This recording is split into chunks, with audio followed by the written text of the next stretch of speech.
Assalamualaikum warahmatullahi wabarakatuh. Anak-anak, marilah pembahasan kali ini kita mulai dengan bacaan basmalah bersama. Bismillahirrahmanirrahim. Kali ini saya meneruskan pembahasan yang dulu tentang majas. Sekarang majas yang akan kita bahas adalah majas murokkab. Kemarin majas mursal, sekarang majas murokkab. Majas murokkab itu pengertiannya adalah susunan kalimat yang digunakan di luar makna aslinya karena terdapat alaqah ghairu musyabahah atau hubungan selain keserupaan, hubungan yang tidak serupa, seperti itu maksudnya. Jadi ada susunan kalimat tapi digunakan di luar makna aslinya, berarti di luar tujuannya. Nah, kalau ada susunan kalimat seperti itu, maunya tujuannya A dipakai dengan tujuan B, maka itu namanya majas karena di luar makna aslinya. Sesuatu yang tidak pada tempatnya, tidak pada sebenarnya pasti majas. Nah, karena berupa susunan kalimat maka disebut majasnya majas murokkab. Karena arti murokkab itu susunan kalimat, ya. Ingat-ingat untuk memudahkan ingatan, majas murokkab berarti susunan kalimat yang dipakai tidak pada aslinya. Nah, itu terjadi pada kalam khobar, juga terjadi pada kalam insya. Nah, yang bawah ini. Nah, ini yang kedua ada pada kalam insya. Nah, sebelum saya terangkan contoh-contoh susunan kata yang tidak pada tempatnya, ini kamu baca dulu, kamu lihat dulu kaidah, ya. Majas murokkab ada di dua tempat, ya. Satu pada kalam khobar, dua pada kalam insya. Kalam khobar yang majas murokkab ini yaitu mempunyai tujuan ini, memperlihatkan keluh kesah, penyesalan, kelemahan, kebahagiaan, dan doa. Sedangkan pada kalam insya itu bertujuan yang mana tujuannya keluar dari tujuan asli kalam insya. Nah, untuk menjelaskan ini kamu harus tahu tujuan asli kalam khobar sama tujuan kalam insya itu aslinya apa. Saya cari di Google, di browsing itu ternyata aslinya, ya, ini saya buat catatan. Bentar, saya lihat di Google itu tujuan dari ini saya tutup dulu. Tujuan dari kalam khobar itu adalah perkataan yang mengandung, ya, perkataan yang mengandung benar dan salah. Contohnya jumlah fi'liyah dan jumlah ismiyah dalam nahwu syarab itu. Kalam khobar itu tujuan aslinya begitu, memperlihatkan perkataan yang mengandung benar dan salah. Misalnya Muhammad fil fasli, Muhammad di dalam kelas. Nah, itu kalimat khobar. Salah atau benar sesuai kenyataannya. Sedangkan kalam insya itu menurut aslinya tujuannya adalah memperlihatkan perkataan yang tidak mengandung benar dan salah. Berisi kalimat perintah, larangan, doa, keluh kesah, kebahagiaan, dan sejenisnya. Nah, ini asli tujuannya. Jadi kalam insya itu berisi ini, kalam khobar berisi ini, harusnya begitu. Tapi karena ini majas, pembahasan kita tentang majas, tujuan yang tadi asli tadi tidak dipakai. Nah, jadi susunan kalimat yang tidak pada tujuan aslinya maka disebut majas murokkab. Lihat, harusnya kalam khobar tadi kan memperlihatkan benar salah. Di sini tidak, malah memperlihatkan keluh kesah, kelemahan. Nah, justru malah kalam insya yang harusnya berisi keluh kesah malah berisi sesuatu yang lain. Malah berisi berita benar salah nanti. Nah, ini semuanya sudah menyalahi tujuan aslinya. Nah, itu namanya majas murokkab. Kita buktikan dengan contoh-contohnya. Untuk kalam khobar ada di atas. Nah, kita lihat kalam khobar. Nih, nomor 1. Langsung artinya, kekasihku pergi bersama rombongan Yaman, sementara tubuhku terpasung di Mekah. Ini syair. Syair ini berisi tentang apa? Keluhan, keluh kesah. Kekasihku pergi tapi aku terpasung. Ini keluh kesah. Ini harusnya ada di kalam insya karena keluh kesah. Tapi ternyata dipakai contoh untuk kalam khobar. Ini namanya majas murakkab. Karena sudah menyalahi tujuan aslinya. Kemudian yang kedua, lihat. Yang kedua, lihat artinya. Robbi ini. Wahai Tuhanku, sesungguhnya aku tidak mampu. Aku bersabar. Ampunilah aku, wahai Maha Pengampun kesalahan. Nah, ini berisi apa? Doa. Nah, ini kalimat berisi doa. Ini harusnya kalam insya, tapi dipakai contoh kalam khobar. Ini juga tidak sesuai tujuan aslinya. Kemudian nomor 3 juga. Nah, artinya ini nomor 3. Artinya ini. Namaku telah tertulis di antara orang-orang sukses. Nah, orang-orang sukses ada namaku di situ. Berarti ini menunjukkan kebanggaan, kebahagiaan. Itu harusnya kalam insya, tapi ditulis di kalam khobar. Yang nomor 4 juga, tamamullah ini, semoga Allah menyempurnakan maksud dan tujuan kami. Apa ini? Berarti doa. Ini juga gitu, harusnya kalam insya, tapi dipakai contoh kalam khobar. Itulah susunan kalimat yang sudah tidak pada tujuan aslinya. Nah, sekarang yang kalam, ini penjelasannya, kamu bisa baca. Sekarang yang kalam insya. Kalam insya tadi aslinya kan berisi doa, keluh kesah dan sebagainya. Itu tujuan asli. Tapi sekarang diselewengkan. Tidak menjadi tujuan aslinya. Lihat contoh kalam insya di sini.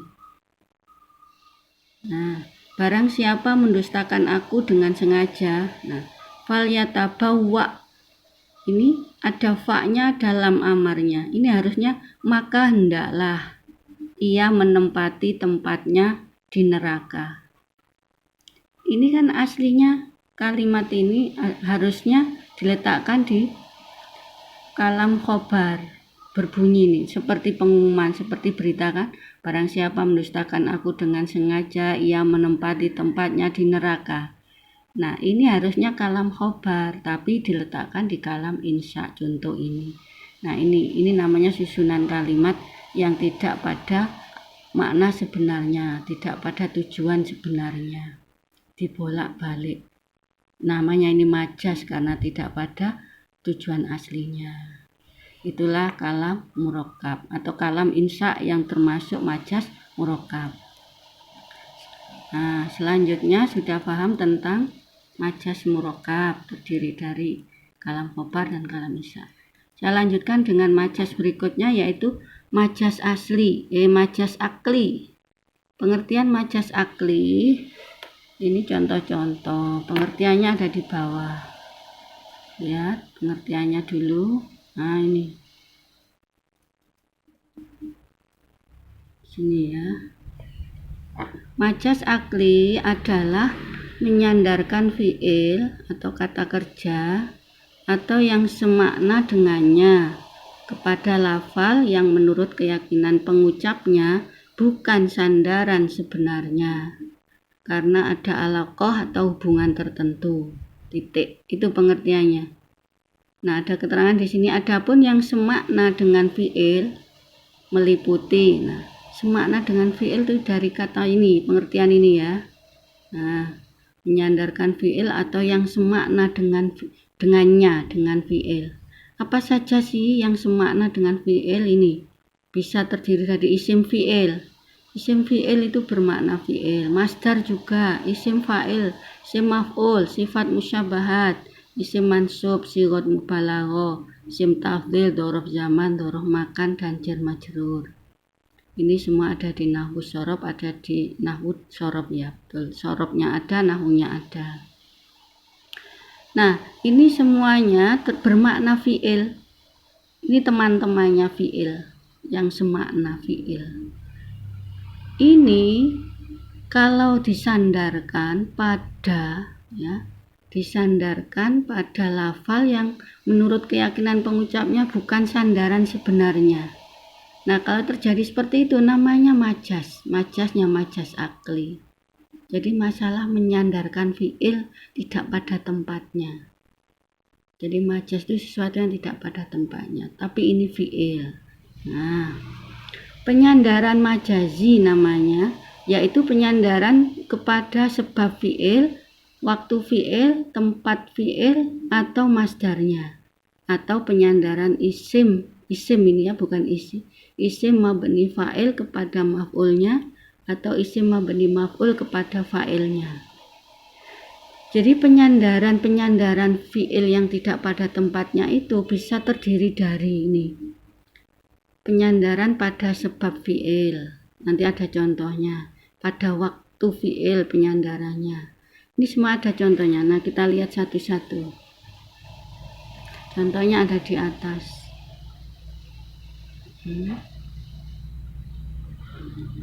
Sudah. Tadi ini.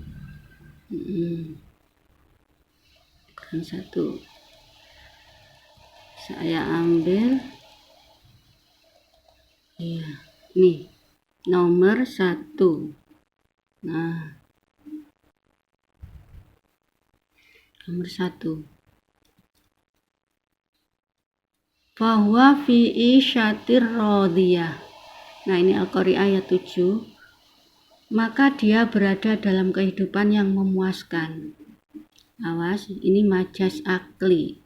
Di sini ada kata yang semakna dengan fi'il, yaitu berupa isim fa'il radiyah. Radiyah ini bermakna apa?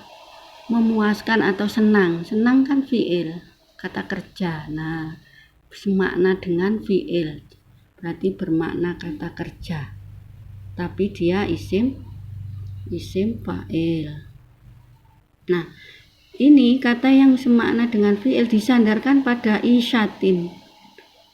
Isyatin artinya kehidupan yang menyenangkan.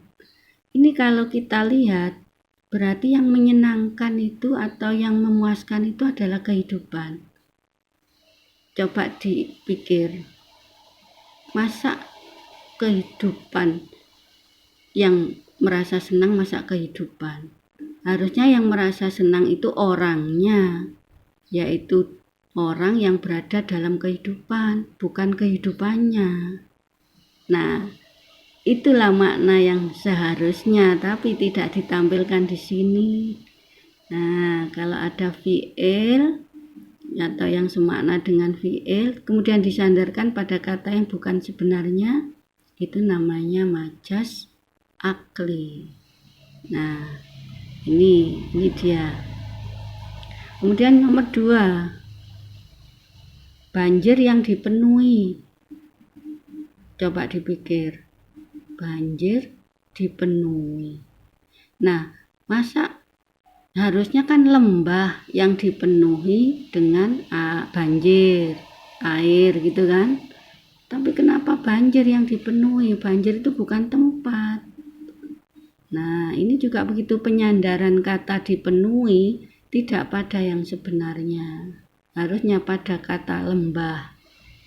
Nah, ini harusnya lembah yang dipenuhi, begitu. Ini namanya isim maf'ul, disandarkan pada fa'il. Kalau ini isim fa'il disandarkan pada maf'ul. Nah, kemudian yang nomor 3, jadda jidduhu, bersungguh-sungguh kesungguhannya. Coba dipikir, masa yang bersungguh-sungguh kok kesungguhannya? Harusnya yang bersungguh-sungguh itu orangnya, tapi di sini nggak ditulis orangnya. Nah, ini penyandaran kata bersungguh-sungguh tidak pada kata sebenarnya, tapi pada masdarnya. Jiddun ini masdar, jadi penyandaran fi'il pada masdar ini. Nomor 3 ini. Yang keempat, siangnya berpuasa. masak siang kok berpuasa. Yang berpuasa harusnya orangnya. Nah, ini namanya penyandaran kata puasa, fi'il, disandarkan pada waktu, yaitu waktu siang. Ini namanya majas akli karena tidak pada sebenarnya. Kemudian nomor 5, nahruja, jarin, sungai yang mengalir. Masa yang mengalir itu sungai, harusnya yang mengalir itu air. Nah, ini juga begitu. Fi'il mengalir, ini fi'il disandarkan pada tidak pada tempatnya, harusnya pada air, tapi di sini sungai. Ini juga begitu, majas akli.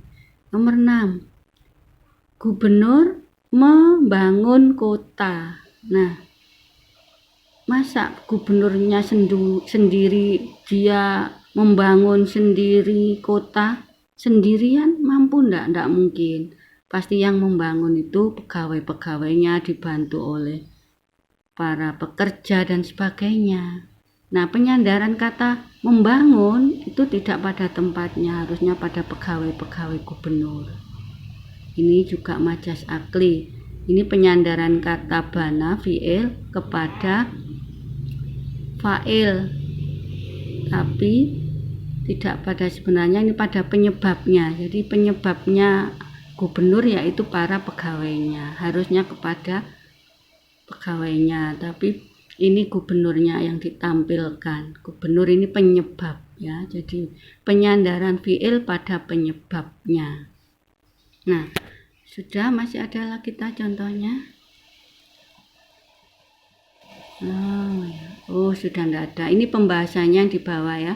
Tadi sudah saya beri keterangan. Nah, ini penyandaran mabni maklum pada maf'ulnya, penyandaran fi'il pada fa'ilnya, penyandaran fi'il pada masdarnya. Nah, itu contoh nomor 3, nomor 2, nomor 1 semuanya dijelaskan di sini. Selesai. Jadi intinya penyandaran fi'il yang tidak pada sandaran sebenarnya. Nah, sekian, terima kasih. Soal-soalnya ada di halaman 60. Nanti dilihat halaman 60 nomor 14 sampai 17. Itu ada pertanyaan, bedakan antara majas akli ya, bedakan antara majas akli dan majas mursal pada ayat-ayat berikut. Nah, kamu harus bisa membedakan ini majas akli apa majas mursal. Nah, nanti kamu coba. Sekian, terima kasih, kurang lebihnya mohon maaf. Assalamualaikum warahmatullahi wabarakatuh.